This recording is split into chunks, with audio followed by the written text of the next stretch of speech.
पेनेट्री के sir Arlene, उन्होंने अपनी लाइफ में सैकड़ों लड़ाइयाँ लड़ी, बावजूद इसके उनका कोई भी दुश्मन नहीं था।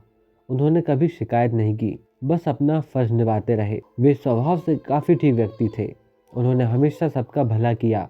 इसी कारण ना तो उनके पास पैसे थे और ना ही कोई घर। वसीयत के नाम पे सिर्फ उनकी यादें थी। उन्हें सिर्फ थोड़ी ताजा हवा और उतनी ही आग चाहिए थी ताकि वे जिंदा रह सके। एक योद्धा के तौर पर कभी उनकी तारीफ नहीं हुई, लेकिन उन्हें इस बात से कोई फर्क नहीं पड़ा। वे फिर भी एक महान योद्धा थे। अब डंग यह सारी कहानी फ्लोरेंट घराने में से एक को सुना रहा था ताकि वह उसके लिए सिफारिश कर सके, पर वह व्यक्ति भी सर आर्लिन को पहचानने से मना कर देता है। एक बार फिर डंग के हाथों निराशा लगती है। एक कहता है, वे ऐसे कैसे योद्धा थे कि उन्हें कोई भी नहीं जानता। जिस पर डंग निराश होते हुए कहता है, तुम अपने काम से काम रखो, और अगर तुम्हें मेरी बातों से इतनी शिकायत है तो तुम यहाँ से वापस चले जाओ। तब एक कहता है, नहीं, मैं आपको छोड़कर कहीं नहीं जा सकता, वो कि इस समय में, जबकि मेरे मास्टर इतने परेशान हैं। एग को लगता है कि कभी कोई भी लॉर्ड डंग को रिस्पेक्ट नहीं देने वाला है। एग आगे बोलता है, आप इस रियासत के योद्धा हो तो आपको किसी की परमिशन की तो कोई जरूरत ही नहीं है, तो जाइए और लॉन्ग थ्रोन को चैलेंज कीजिए और उसे हरा दीजिए। पर डंक एग की बातों को इग्नोर कर देता है, क्योंकि वह बाकियों को उससे बेहतर मानता है और साथ ही उसे विश्वास होता है कि किसी को तो महान आर्डेन याद होंगे।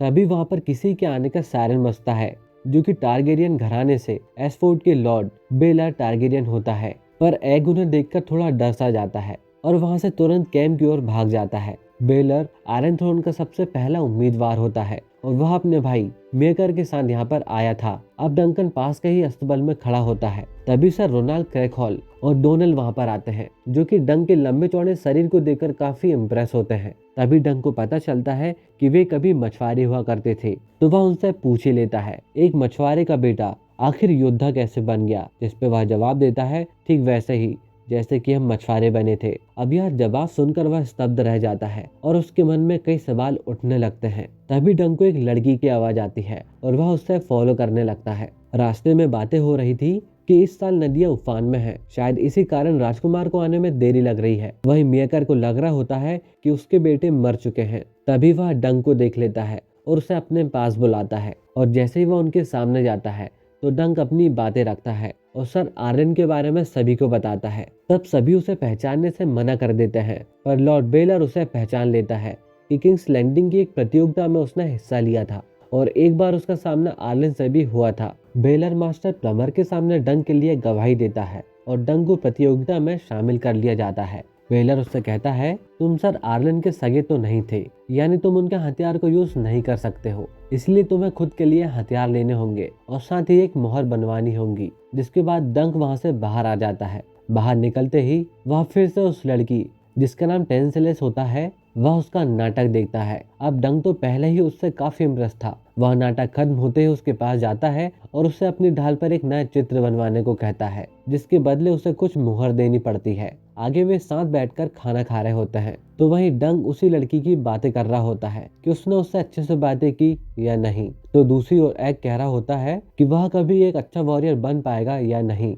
अब दोनों की बातें तो चल रही होती है, तो वहीं उनके सामने लॉर्ड लियोनल एक रस्सी का गेम खेल रहा होता है और उसकी नजर डंक पर पड़ जाती है। तो वह तुरंत उसके पास आता है और उसे अपनी ओर से खेलने को कहता है। तो डंक उसे कहाँ मना करने वाला था। एग और डंक मिलकर उसके लिए वह गेम खेलते हैं और अंत में वे लोग जीत भी जाते हैं। आगे डंक को भाले से बचाव के लिए एक आर्मर की जरूरत होती है, तो वह वहीं के एक लोहार जिसका नाम स्टीली होता है के पास पहुंचता है और स्टीली को उसके लिए आर्मर बनाने को कहता है। अब डंक काफी लंबा चौड़ा है और उसने ऐसे कई आदमियों के लिए आर्मर बनाए थे, तो वह उन्हीं में से एक आर्मर उसे दिखाता है जिसकी कीमत होती है 800 सिक्के। अब इतने पैसे डंक के पास तो नहीं होते हैं, तो वह उसे अपना पुराना आर्मर देने की बात करता है। स्टीली बात से तो मान जाता है, पर उसे अभी भी 600 सिक्के और देने होंगे। तो इसी के चलते डंक अपना एक घोड़ा गिरवी रख देता है और वह आर्मर खरीद लेता है। डंक के पास अब वापस जाने का कोई रास्ता नहीं होता है, क्योंकि उसका घोड़ा भी अब दांव पे लग गया था। डंक अब सोचता है, अगर वह कल अच्छा करता है तो उसे कोई ना कोई घराना काम पर तो रख ही लेगा, ठीक किंग्स गार्ड के डोनेल की तरह, जो कि कभी मछुआरा हुआ करता था। जिसमें कहता है उसके पिता वेस्टरोस में मछलियों का आधा कारोबार संभालते हैं, यानी वह कोई आम आदमी तो बिल्कुल नहीं था। तभी विसल बजती है और खेल का पहला राउंड स्टार्ट हो जाता है। अब वे दोनों बड़ी उत्सुकता के साथ वह गेम देखने जाते हैं। जिसमें कि प्रिंस बेलर का बेटा और लॉर्ड मैडगर टुली की टीम आमने सामने होती है। चकाचौंध से भरा यह गेम स्टार्ट होता है, पर इस रोमांचित गेम को देखकर डंक थोड़ा बेचैन सा हो जाता है और अचानक ही वह अपने अतीत को याद करने लगता है और खेल के बाद वह चुपचाप बैठा होता है। अब डंक की ऐसी हालत देखकर एग पूछता है, आपको कोई परेशानी तो नहीं? तब डंक कहता है, क्या महान योद्धा सड़कों के किनारे ही रहते हैं और ऐसे ही मर जाते हैं?